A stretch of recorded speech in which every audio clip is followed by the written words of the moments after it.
Let's talk about water.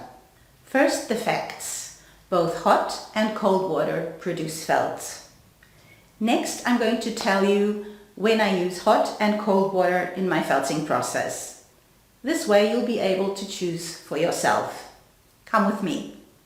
At the beginning of my wet felting journey, I only worked with hot water, but I didn't really know why.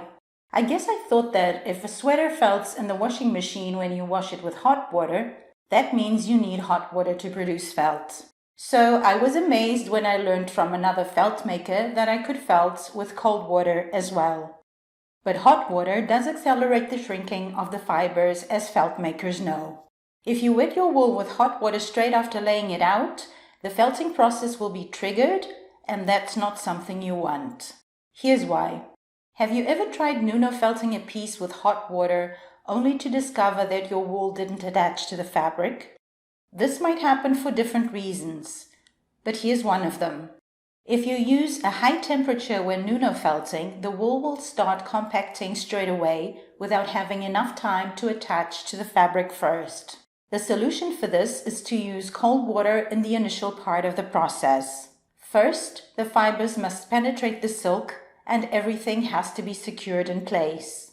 You need to give the fibers time to migrate into the fabric before they felt onto each other.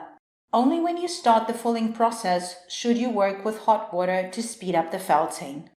This isn't as important if your project only involves wool, but if it's a more complex piece, one where you need to work on a lot of details, like adding patterns for example, starting with cold water is also a good idea.